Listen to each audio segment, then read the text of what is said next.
మాయాబజార్, వినాయక చవితి సినిమాల విజయంతో పురాణ పురుషుల పాత్రలకు ఎన్టీఆర్ తప్ప మరెవ్వరూ పూర్తి న్యాయం చేయలేరని చిత్ర నిర్మాతలు, ప్రేక్షకులు రూఢీగా నిర్ణయానికి వచ్చారు. దర్శక నిర్మాత పి పుల్లయ్య 1939లో శ్రీ వెంకటేశ్వర మహత్యం సినిమాను నిర్మించారు. అది విజయవంతమైంది. వెండితెర వేల్పుగా ఎన్టీఆర్ పొందుతున్న గుర్తింపును చూసిన తరువాత అదే కథను ఎన్టీఆర్ శ్రీనివాసుడిగా, సావిత్రి, ఎస్ వరలక్ష్మి, శాంతికుమారి, మిగతా ముఖ్య పాత్రల్లో శ్రీ వెంకటేశ్వర మహత్యం చిత్రాన్ని పుల్లయ్య మళ్లీ నిర్మించారు. సినిమా షూటింగ్ కోసం వాహిని స్టూడియో ఆవరణలో తిరుమల ఆలయ ప్రాంగణం సెట్ వేశారు. దాని లోపల తిరుమలలో ఉన్న విధంగానే గర్భగుడి, ఆనంద నిలయం, విమాన వెంకటేశ్వరతో సహా ఆలయంలో లోపల భాగాన్ని రూపొందించడంలో కళా దర్శకుడు ఎస్విఎస్ రామారావు అద్భుతం చేశారు. కేజీ వేలుస్వామి అనే శిల్పి గర్భగుడిలో మూల విరాటును, తిరుమల మందిరంలో మూర్తిని ముమ్మూర్తులా పోలి ఉండేలా తయారు చేశారు. సెట్ లో గర్భగుడి ముందర నిలబడి లోపల ఉన్న విగ్రహమూర్తిని చూస్తే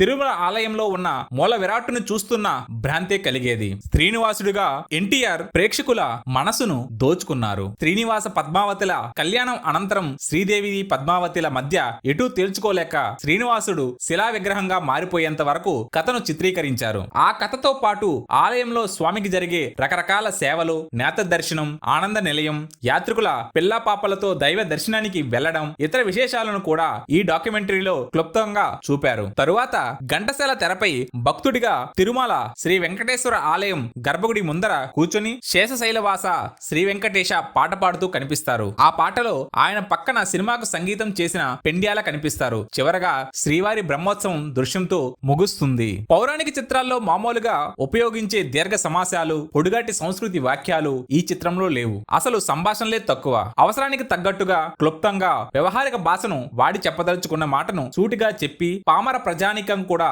చిత్రాన్ని పూర్తిగా ఆస్వాదించాలనే పట్టుదలతో ఆచార్య ఆత్రేయ చిత్రంలోని పాత్రలతో పలికించిన సంభాషణలు చిత్రానికి ఆయుపట్టుగా నిలిచాయి. సినిమా చివరి ఘట్టం చిత్రీకరిస్తున్నప్పుడు ఎన్టీఆర్ కి శ్రీనివాసుడిగా మేకప్ వేసిన పి పీతాంబరం సెట్ లో ఉన్నారు. శ్రీదేవి, పద్మావతులు శ్రీనివాసుడు నావాడంటే నావాడని తగువ పడుతున్నప్పుడు ఆ కలహాన్ని చూడలేక, సమస్యను పరిష్కరించలేక శ్రీనివాసుడు మెల్లగా 4 అడుగులు వెనక్కి వెళ్లి శిలా ప్రతిమగా మారిపోయిన క్షణాలు గుర్తు తెచ్చుకుని వారిని శ్రీ వెంకటేశ్వర మహత్యంలో వెంకటేశ్వర స్వామిగా నేను తీర్చిదిద్దాను. ఆ చిత్రం షూటింగ్ జరుగుతున్న సమయంలో నేను ఉన్నాను. వెంకటేశ్వర స్వామి ప్రత్యక్షమయ్యే సన్నివేశం చిత్రీకరిస్తున్నారు. ఆ సమయంలో సాక్షాత్ వెంకటేశ్వర స్వామి ప్రత్యక్షమైన అనుభూతి కలిగింది. కొన్ని గంటల క్రితం రామారావు గారికి ఆ పాత్రకు మేకప్ వేసిన నేను నన్ను నేనే నమ్మలేకపోయాను. వారు దైవాంశ స్వరూపులుగా నాకు అనిపిస్తుంది అని పీతాంబరం అన్నారు. మేకప్ వేసిన పీతాంబరం గారికే ఆ భావన కలిగినప్పుడు సామాన్య ప్రేక్షక జనం ఆయన్ని దేవునిగా కీర్తిస్తే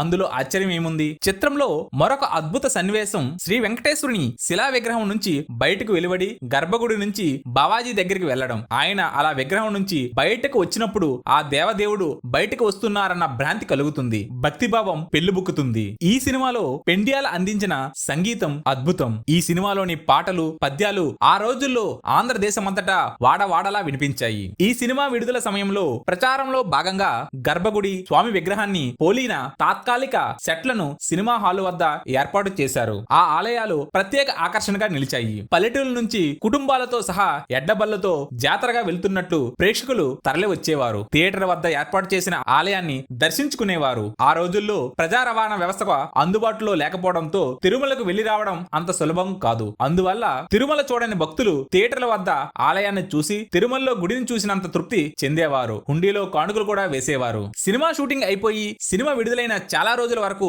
సందర్శకుల తాకిడి అలాగే ఉండటం వల్ల వాహిని స్టూడియోలో ఆలయం సెట్ తీసివేయలేదు. షూటింగ్ పూర్తయిన తర్వాత వాహిని స్టూడియో సెట్ కు అద్దె తీసుకోలేదు. కొంతకాలానికి స్టూడియోలో ఉన్న ఆలయం సెట్ లోను, సినిమా హాల్ దగ్గర ఏర్పాటు చేసిన హుండీలో జమ అయిన పైకం తాలూకు వివరాలు చెప్పి హుండీ ఆదాయం దేవస్థానానికి పంపమని నిర్మాతకు టీటీడీ నోటీసులు పంపింది. చట్టరీత్యా టీటీడీ పంపిన నోటీసుకు విలువ లేదు. అయినా హుండీలో పోగైన కానుకలకు తమ వంతుగా చిత్ర నిర్మాత పి పుల్లయ్య కొంత పైకం కలిపి 40,000 రూపాయలను తిరుమల ఆలయ అధికారులకు అందజేసి రుణ విముక్తులయ్యారు. ఈ సినిమా 1961 జనవరి 9న విడుదలై 16 కేంద్రాల్లో 100 రోజులు ఆడింది.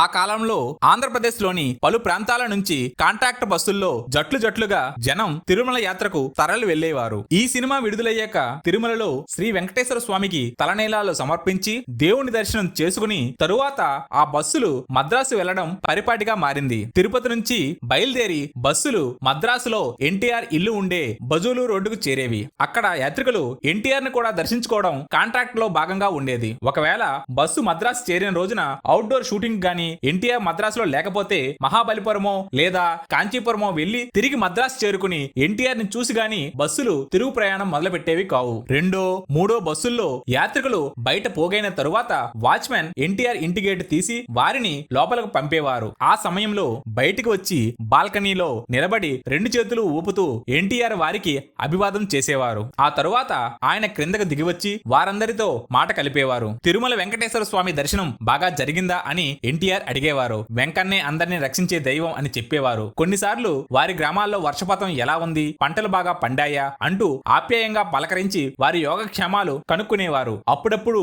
ఎమ్మెల్యేలు మీ ప్రాంత అవసరాలను తీరుస్తున్నారా, మీ మాటలు పట్టించుకుంటున్నారా అని కూడా అడిగేవారు. ఆయన అడిగేవి చిన్న చిన్న కుశల ప్రశ్నలే అయినా తమ బాగోగులు ఆయన కనుక్కున్నారని జనం పొంగిపోయేవారు. కొందరు స్టూడియోలో సినిమా షూటింగ్ చూస్తామని ఎన్టీఆర్ ని అడిగేవారు. అంతమంది ఒకేసారి వెళితే నిర్మాతలు ఇబ్బంది పడతారని, షూటింగ్ కు అంతరాయం కలుగుతుందని నచ్చజెప్పేవారు. ఆంధ్రప్రదేశ్ నలుమూలల నుంచి వచ్చిన ప్రజలతో అలా అభిమానంతో పలకరించడంతో ఎన్టీఆర్ కు ప్రజల్లో పాపులారిటీ మరింత పెరిగింది. ఎన్టీఆర్ ని చూసి కలిసి మాట్లాడి స్వగ్రామాలకు వెళ్లిన యాత్రికులు అక్కడ తమ అనుభవాలను ఇతరులతో పంచుకునేవారు. దాంతో ఆయన ఇమేజ్ మరింత పెరిగింది. ప్రజలతో ఈ తరహా సమావేశాలు ఆయనకు తన పాపులారిటీపై ఓ అంచనా ఏర్పడేలా చేశాయి. అలాగే నాయకుల నుంచి ప్రజలు ఏం కోరుకుంటున్నారో అన్న విషయం కూడా స్పష్టంగా తెలిసేది. ప్రజలతో ఇలాంటి సంపర్కం భవిష్యత్తులో ఆయనకు ఉపయోగపడింది.